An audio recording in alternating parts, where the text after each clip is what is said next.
The principle of quality and quantity. This is a super important one for people who may be experiencing different kind of health issue, and they are trying to maintain a positive demeanor. And they are trying to use, the power of the mind to be able to heal. And they're running into roadblocks along the way. Now, just to be clear from the get-go, this is not me downing on the power of the mind and the power of positivity, first and foremost, because as I'll explain in just a moment here, that is a critical component for a person's ability to be maybe not healthy, but to be well, to be satisfied, to be a fully life-expressed human being. But I need to make a little bit of a clear distinction here first. And I do this to illustrate that, okay, push comes to shove, the human body, this is a physical entity that has to work according to physical laws, material laws of the universe.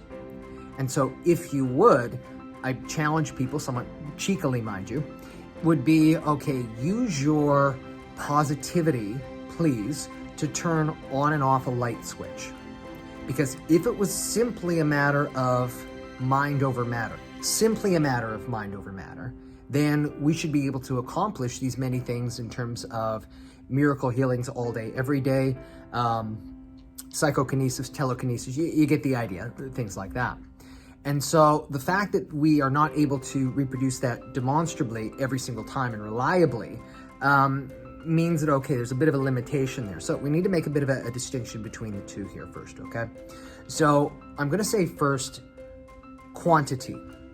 And what I'm referring to particularly in terms of quantity, I'm referring to the ability of the normal communication to be occurring in all parts of your body, between the innate intelligence, that is the neurological mechanisms that is governing how everything in your body works, to the end structures, be it your heart, your lungs, your muscles, your organs, brain, all of that kind of stuff. Are these things working in proper harmony and concert?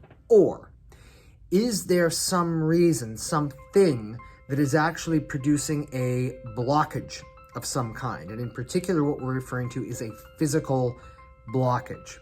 And oftentimes, but not always, we look to the spine for these, kinds of things here, because that's the principal conductor of these.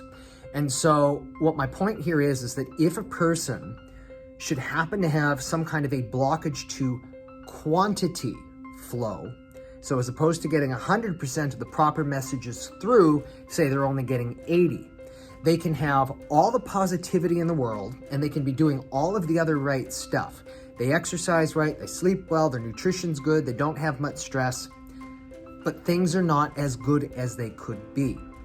If you can get rid of whatever that source of interference is to quantity flow, then the system just comes back online, and it's a wonderful, beautiful thing. Now, the flip of that, let's say that a person has really poor disposition. They don't think well, all kinds of negative thoughts, negative thinkings, and arguably, if people have had a number of negative circumstances in their life, this is certainly possible here as well. This would be a case where even if you restore the quantity interference, whatever that was, that the system is still not communicating. The potential is there. The potential is absolutely there, but it's, if you would, you've opened the dam up, but the water for some reason is still just not flowing properly. It can, but it just isn't for whatever reason. And this has to do then with neuroplasticity, different functions of the brain. And this is absolutely where then the positive demeanor and our ability to work at the psychological, the mental, the emotional, the spiritual level makes such a profound difference. So my point being here, simply put, is this, is that there is a difference between the two, but oftentimes the two of them get lumped into the same category. And as a result, you can be, quote, doing something that is good for you, but it's not making the desired outcome. Why? Because you're focusing your attention here, when what you actually need to be doing is focusing your attention here. So, very important, of course, that we do have, and we are working on our overall demeanor, our positivity, our emotional intelligence, all of these different factors that go into our desire to operate as a functional human being. But it's also important to make sure that there is no interference to that. And we need to put the two of them together if we actually expect to elevate ourselves to that ultimate level of human potential. Now, the question is, well, which one is it?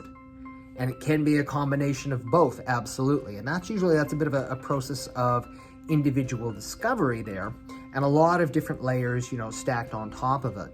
But push comes to shove, end of the day, good place to start is just by understanding that there is a difference between the two, that we're not discounting the power of mind over matter, but because there are always limitations of matter, the mind can only take us so far. And then if we do the things that are necessary to assist the matter, that's when the mind is really able to do so many of the wonderful things that we all hope and expect and should really be happening, because that is the default system, the way that our body is truly designed to keep us well.